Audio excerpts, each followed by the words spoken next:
आज का हमारा टॉपिक होगा डेवलपमेंट ऑफ एम्ब्रियो या एम्ब्रियोजेनेसिस इन एंजियोस्पर्म्स। और आपके सिलेबस में ओनाग्रेट टाइप ऑफ एम्ब्रियोजेनी है, तो हम उसी को देखेंगे। चलिए मैं स्क्रीन शेयर करता हूं आप लोगों को। Embryo development with special reference to the Onagrad type. तो एंजियोस्पर्म्स में कई तरह के डेवलपमेंट पाए जाते हैं। इवन कि डाइकॉट में अलग डेवलपमेंट का तरीका होता है, मोनोकॉट में डेवलपमेंट का तरीका अलग होता है। तो ये जो ओनाग्रेट टाइप है, इसको हम क्रूसीफेरा पैटर्न भी बोलते हैं, क्योंकि ये मेंबर्स ऑफ फैमिली क्रूसीफेरी, यानी जो आजकल हम ब्रेसिकेसी फैमिली कहते हैं, जो आप लोग सरसों पढ़ते हैं ना, ब्रेसिका कैम्पेस्ट्रिस, तो वो पहले क्रूसीफेरी फैमिली में रखा जाता था। तो ये जो ब्रेसिका कैम्पेस्ट्रिस वाली फैमिली है क्रूसीफेरी, इसमें इस टाइप का पैटर्न हमें देखने को मिलता है एम्ब्रियो डेवलपमेंट का। तो जैसा कि आप लोगों को हमने जब डबल फर्टिलाइजेशन पढ़ाया था, डबल फर्टिलाइजेशन में हमने डिटेल से बताया था कि कैसे पॉलिनेशन होता है। पॉलिनेशन के बाद पॉलन ग्रेन्स जर्मिनेट करते हैं, पॉलन ट्यूब बनते हैं, और फिर पॉलन ट्यूब जो है एम्ब्रियो सैक की तरफ जाते हैं, और फिर फर्टिलाइजेशन होता है। फर्टिलाइजेशन 2 बार होता है एंजियोस्पर्म्स में। एक मेल गैमीट एक सेल से फ्यूज करके जाइगोट बनाता है, और दूसरा मेल गैमीट जो है वो डेफिनेटिव न्यूक्लियस से फ्यूज करके ट्रिप्लॉइड एंडोस्पर्म्स बनाता है। डेवलपमेंट ऑफ द एम्ब्रियो जो आपके सिलेबस में प्रिस्क्राइब्ड है, वो हम इसको डिस्कस करेंगे। तो सबसे पहले जब फर्टिलाइजेशन होता है, तो फर्टिलाइजेशन के बाद जो जाइगोट होता है, उस जाइगोट में ट्रांसवर्स डिवीजन होता है। ये इमेज आपके सामने है, ये देखिए ट्रांसवर्स डिवीजन हो गया। तो ट्रांसवर्स डिवीजन के फलस्वरूप जाइगोट जो है 2 सेल में डिवाइड होता है, अपर सेल एंड लोअर सेल। तो देखिए अपर सेल को जो है हम जो है डिनोट करते हैं ना, जो सेल लोअर सेल होती है, लोअर सेल यानी टुवर्ड्स द माइक्रोपाइल, इसको हम लोग बेसल सेल कहेंगे। और जो ऊपर वाली सेल है, इसको हम लोग टर्मिनल सेल बोलते हैं। तो बेसल वाली को हमने बोला है CB मींस सेल बेसल, और ऊपर वाली सेल को हम कहते हैं सेल एपिकल। ठीक, तो ये 2 सेल में डिवाइड हो गया जाइगोट। अब इसके बाद क्या होता है कि जाइगोट जब डिवाइड होता है, तो फिर जो लोअर सेल है बेसल सेल, ये फिर एक ट्रांसवर्स डिवीजन के साथ ये डिवाइड होती है। तो देखिए अपर सेल डिवाइड नहीं कर रही है, या एपिकल सेल डिवाइड नहीं कर रही है, लेकिन जो बेसल सेल है वो 2 बार डिवाइड कर गई। नतीजा क्या होता है कि इसमें 3 सेल स्ट्रक्चर बन गया। अब इसके बाद जो नेक्स्ट डिवीजन होता है, नेक्स्ट डिवीजन में जो अपर सेल है या जो एपिकल सेल है, उसमें वर्टिकल डिवीजन हो रहा है। ये देख रहे हैं ना, ये जो एपिकल सेल है, इसमें वर्टिकल डिवीजन हो रहा है। लेकिन साथ ही साथ जो बेसल सेल थी, बेसल सेल डिवाइड होकर जो 2 सेल में डिवाइड होती है, तो 2 सेल में डिवाइड होने आप देखेंगे एक सेंटर में मिडिल सेल हो गई, और नीचे वाली जो सेल है उसको हम बोलते हैं CI सेल। ठीक, तो जो मिडिल सेल है, मिडिल सेल, ये फिर मिडिल सेल में ये सेंटर में आ गया, और जो लोअर सेल है CI सेल, ये फिर 2 सेल में डिवाइड हो जाती है। तो इस तरीके से आप देखेंगे कि जो है 4 सेल प्रो एम्ब्रियो बन करके तैयार हो जाता है।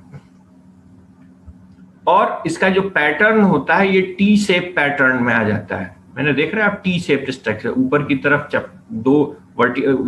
एक वर्टिकल डिवीजन हो गया और 2 ट्रांसवर्स डिवीजन हुए। तो ये जो है टी शेप स्ट्रक्चर या क्वाड्रेंट स्ट्रक्चर में डिवाइड होता है। फिर इसके बाद फर्दर इसमें ट्रांसवर्स डिवीजन होंगे, तो क्वाड्रेंट से ये ऑक्टेंट स्टेज में डिवाइड हो जाता है, यानी 4 सेल स्टेज से 8 सेल स्टेज में ये कन्वर्ट हो जाता है। अब यहाँ पर जो ध्यान देने वाली बात ये है कि जो मिडिल सेल की सेल्स थी, ये देखिए मिडिल सेल की सेल्स डिवाइड और रीडिवाइड करके जो बनाती हैं स्ट्रक्चर, उसको बोलते हैं रूट टिप या रूट कैप सेल्स। आगे देखेंगे यहाँ पर फर्दर डिवीजन होने की वजह से जो मिडिल सेल्स थी, ये मिडिल सेल्स डिवाइड और रीडिवाइड होकर के रूट टिप या एम्ब्रियो का रूट कैप बनाती हैं। और जो ये अपर सेल्स हैं CA सेल्स, ये CA सेल्स डिवाइड और रीडिवाइड होकर के स्टेम एपेक्स और कोटिलेडन लाइक स्ट्रक्चर बनाती हैं। तो जो अपर सेल हैं, ये सेल्स, इनका जो साइज होता है वो बड़ा हो जाता है, और ये स्फेरिकल शेप एक्वायर कर लेते हैं। जबकि जो लोअर सेल्स होती हैं, ये लोअर सेल फिर 2 सेल में डिवाइड होती है, और ये डिवाइड और रीडिवाइड होकर के सस्पेंसर का निर्माण करती है। ठीक है ना। तो यहाँ पर देखिए जो मिडिल सेल है, it divides transversely and longitudinally leading to the formation of root tip and root cap. Middle cell है, ये डिवाइड और रीडिवाइड करके ये रूट टिप और रूट कैप बना लेती है। फिर जो लोअर बेसल सेल था, सीआई सेल, ये वाली जो सीआई सेल है, ये लोअर बेसल सेल है, it undergoes 2 successive transverse division, लगातार 2 ट्रांसवर्स डिवीजन में आती, डिवाइड करती है। ये सीआई सेल है, एक डिवीजन ये 2 में कन्वर्ट हुआ, फिर दोबारा डिवीजन हुआ, तो फिर ये देखिए जो है 1 से 2, फिर 2 से 4, आगे चल के देखेंगे तो यहाँ पर ये 4 सेल डिवाइड हो गई हैं। ठीक है, इसके फलस्वरूप ये क्या होता है कि ये जो लोअर सेल होती है सस्पेंसर का निर्माण करती है। तो जो लोअर सेल है इससे सस्पेंसर का निर्माण होता है, जो मिडिल सेल है इससे रूट टिप और रूट कैप का निर्माण होता है, और जो अपर सेल है ये अपर सेल स्टेम अपेक्स और कॉटिलेडन का निर्माण करता है। ठीक है, और इसी को हम लोग जो है एम्ब्रियो प्रॉपर कहते हैं। जो डार्क कलर की सेल्स दिखाई दे रही हैं, this is the embryo proper, क्योंकि जो सस्पेंसर का काम होता है, सस्पेंसर का काम होता है एम्ब्रियो प्रॉपर को एंडोस्पर्म में अंदर तक पुश करना, जिससे कि एम्ब्रियो प्रॉपर को प्रॉपर डेवलपमेंट प्राप्त हो सके। तो ये सस्पेंसर का काम क्या होता है, एम्ब्रियो प्रॉपर को अंदर की तरफ पुश करना, एंडोस्पर्म्स की तरफ। एम्ब्रियो प्रॉपर क्या है, रूट टिप, रूट कैप और स्टेम अपेक्स एंड कॉटिलेडन। ये जो डार्क कलर का स्ट्रक्चर दिखाई दे रहा है, this is the embryo proper structure. तो इस तरीके से सेल डिवाइड एंड रीडिवाइड करके दो मेन रीजन बनता है, एक तो एम्ब्रियो प्रॉपर, दूसरा सस्पेंसर। एम्ब्रियो प्रॉपर में भी देखेंगे तो 2 रीजन हो जाता है, एक root apex and root cap और दूसरा होता है कॉटिलेडन एंड स्टेम अपेक्स। इतना स्ट्रक्चर जब डेवलप हो जाता है, अब इसके बाद ये जो डेवलपमेंट का जो पैटर्न है ये क्रूसीफेरी फैमिली में पाया जाता है, या ओनाग्रेट टाइप का इसको हम लोग जो है डेवलपमेंट बोलते हैं। अब इसके आगे जो डेवलपमेंट होता है वो इस तरीके से होता है। अब क्या होता है कि जो स्टेम अपेक्स है, ये वाला पार्ट स्टेम अपेक्स या कॉटिलेडन, जो अभी तक स्फेरिकल स्ट्रक्चर है, अब इसके बीच में एक नॉच या खांच बन जाती है। आप ये देखेंगे नेक्स्ट डेवलपमेंट में क्या हुआ, इसमें जो है एक खांच या नॉच लाइक स्ट्रक्चर बन जाता है। खांचा बनने से ये जो कैसा हो जाएगा, ये बाइलोब्ड शेप एक्वायर कर सकता है। देखिए 2 लोब बनना शुरू हो गए। जो स्टेम अपेक्स था एम्ब्रियो प्रॉपर का, वो बाइलोब्ड स्ट्रक्चर हो जाता है, and these 2 lobes develop into the 2 cotyledons.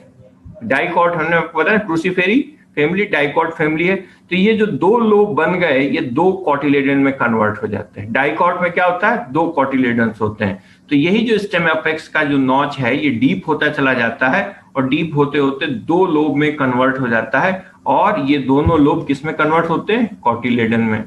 इसी के साथ ही जो सस्पेंसर की जो एंड वाली सेल है, सबसे लोअर मोस्ट सेल है, ये सेल होती है, ये फूल जाती है, और इसके एंड पर एक वेजाइकल यानी थैला टाइप का डेवलप हो जाता है, लेकिन बाद में ये सिकुड़ भी जाता है।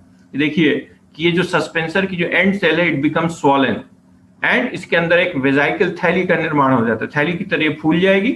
और इसका मेन जो सस्पेंसर का काम होता है, इसको एम्ब्रियो प्रॉपर को अंदर पुश करते रहना एंडोस्पर्म्स की तरफ, जिससे कि न्यूट्रिशन बराबर लेता है।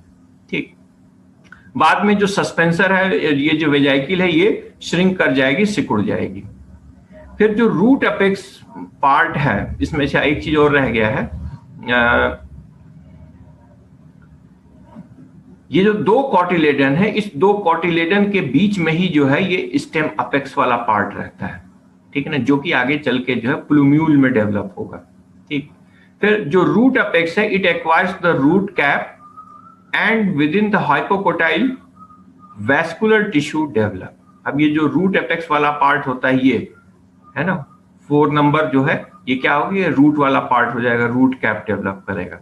ठीक है, एंड 5 नंबर क्या है, दिस इज द हाइपोकोटाइल।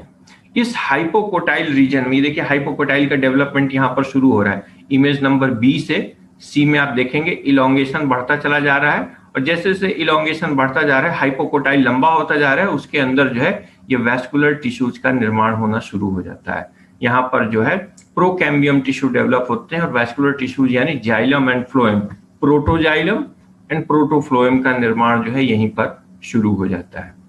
ठीक, फिर क्या होता है, the ovule and embryo becomes curved as it enlarges. जैसे जैसे एम्ब्रियो का डेवलपमेंट होता चला जाता है, अब चूंकि सीड के अंदर स्पेस लिमिटेड है, तो क्या होता है, एम्ब्रियो डेवलप होता है, एम्ब्रियो डेवलप होकर इस तरह कर्व्ड होके मुड़ जाता है। तो ये देखिए, ये एम्ब्रियो का जो डेवलपमेंट होता जा रहा है, this is the cotyledon. Cotyledon के बीच में ये स्टेम अपेक्स है, फिर ये हाइपोकोटाइल है जिसके अंदर की वैस्कुलर टिश्यूज का निर्माण हो रहा है, और ये जो है एम्ब्रियो का जो है रूट कैप रीजन है, जो आगे चल के रेडिकल बनाएगा यानी मूलांकुर बनेगा, और ये जर्मिनेट होकर के रूट बनाएगा। और ये क्या है, स्टेम अपेक्स पार्ट है, जो कि प्लूम्यूल यानी जो शूट बनाएगा वो यहाँ पर पार्ट है, और ये दोनों कॉटिलेडन है। कॉटिलेडन का काम क्या होता है कि सीड जर्मिनेशन के दौरान ये जो है लीफ का काम करती है। फर्स्ट लीफ का काम क्या करती है, कॉटिलेडन करती है। ठीक है, तो कॉटिलेडन्स क्या होते हैं, cotyledons in the most flowering plants are green and photosynthetic. जो सबसे पहली पत्ती जर्मिनेशन के बाद, सीड जर्मिनेशन के दौरान जो सबसे पहली पत्ती बनती है उसको हम लोग कॉटिलेडन बोलते हैं, और अधिकतर फ्लावरिंग प्लांट्स में ये कॉटिलेडन ग्रीन कलर की फोटोसिंथेटिक होती है। और इसका जो आउटलाइन होता है बड़ा सिंपल सा ओवल या राउंडेड शेप का जो है ये कॉटिलेडन होता है। कुछ प्लांट्स ऐसे होते हैं जिसमें जो कॉटिलेडन्स होते हैं they are borne above the surface of the soil. ऐसे प्लांट्स जिसमें कि कॉटिलेडन का जो फॉर्मेशन होता है सॉइल सरफेस के ऊपर अगर होता है सीड जर्मिनेशन के दौरान, तो उसको बोलते हैं एपीजियल जर्मिनेशन। और ऐसे जो कॉटिलेडन्स होते हैं जनरली ग्रीन कलर के होते हैं, जिसमें ऐसे सीड्स जिसमें एपीजियल जर्मिनेशन होता है, यानी जर्मिनेशन के दौरान कॉटिलेडन्स ऊपर की तरफ आ जाते हैं, ऐसे जर्मिनेशन को हम लोग जो है एपीजियल जर्मिनेशन कहते हैं। और जनरली ऐसे सीड्स जिसमें एपीजियल जर्मिनेशन होता है वो कॉटिलेडन ग्रीन कलर के होते हैं। लेकिन इसके अलावा कई ऐसे प्लांट्स भी होते हैं जिसमें कि एपीजियल जर्मिनेशन होने के बावजूद कॉटिलेडन्स जो होते हैं कलरलेस होते हैं, यानी उसमें कोई कलर नहीं होता है, and they are swollen storage cotyledon, यानी उसमें जो है शुरू से ही भोज्य पदार्थ इकट्ठा रहता है, और वो अपने फूड मटेरियल को कॉटिलेडन्स के अंदर जो फूड मटेरियल होता है उसको हाइड्रोलाइज करके ये डेवलपिंग रेडिकल और डेवलपिंग प्लूम्यूल को जो है प्रोवाइड करते हैं। जब प्लूम्यूल जो होता है शूट अपेक्स बनाता है, जब कॉटिलेडन के बाद जो नेक्स्ट लीफ बनती है, कॉटिलेडन फॉर्मेशन के बाद जो नेक्स्ट लीफ बनती है, that is the true green colour photosynthetic leaf. वहां से वो प्लांट जो है टोटली इंडिपेंडेंट हो जाता है, वो अपना भोजन खुद बनाना शुरू करता है। अदरवाइज लीफ बनने के पहले तक जर्मिनेटिंग सीड को जो न्यूट्रिशन मिलता है वो उसके कॉटिलेडन से मिलता है। ठीक, जनरली जिस सीड्स में एपीजियल जर्मिनेशन होता है, यानी कि जर्मिनेशन के दौरान कॉटिलेडन्स सॉइल के बाहर आ जाते हैं, उनको हम लोग एपीजियल जर्मिनेशन कहते हैं। और जनरली जो एपीजियल जर्मिनेशन जिनमें पाया जाता है उनमें कॉटिलेडन्स ग्रीन कलर के होते हैं। लेकिन कुछ एपीजियल जर्मिनेशन वाले सीड्स में कॉटिलेडन जो है नॉन ग्रीन या व्हाइट कलर के भी होते हैं, या कलरलेस कॉटिलेडन्स होते हैं जिसमें कि फोटोसिंथेसिस नहीं होती है। लेकिन ऐसे कॉटिलेडन्स में प्रचुर मात्रा में रिजर्व फूड मटेरियल ऑलरेडी इकट्ठा होता है, जो कि डेवलपिंग रेडिकल यानी जो मूलांकुर होता है उसको ये न्यूट्रिशन प्रोवाइड करने का काम करते हैं। फिर इसी तरीके से कुछ प्लांट्स ऐसे होते हैं जिसमें जर्मिनेशन के दौरान जो कॉटिलेडन्स हैं वो सॉइल के अंदर ही बने रहते हैं। ऐसे सीड्स को हम लोग हाइपोजियल जर्मिनेशन वाले सीड्स बोलते हैं। इसमें जो है जो कॉटिलेडन्स है जमीन के अंदर रहते हैं। ईम्स एक साइंटिस्ट है, इन्होंने ये बताया कि जो hypogeal germination it is the more advance than the epigeal germination.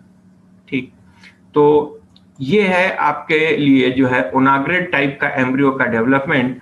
जिस तरह से एम्ब्रियो का डेवलपमेंट जो है फर्टिलाइजेशन के बाद, यानी फर्टिलाइजेशन के बाद यानी जाइगोट बनने से लेकर के एम्ब्रियो बनने तक का जो प्रोसेस है वो इस तरीके से डाइकॉट के केस में पूरा होता है।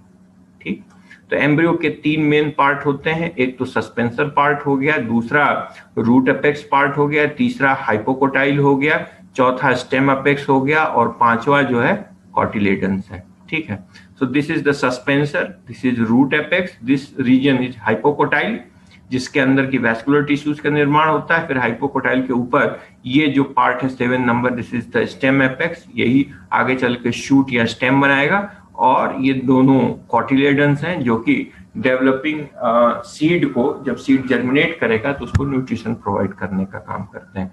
ये स्ट्रक्चर जो है ये सीड के अंदर पड़ा रहता है। जब जर्मिनेट होता है तो रेडिकल नीचे की तरफ रूट बनाता है और प्लूम्यूल ऊपर की तरफ आगे चल के शूट बनाता है। Cotyledons, they are the first leaf of the plant, either they may be green or they may be non green.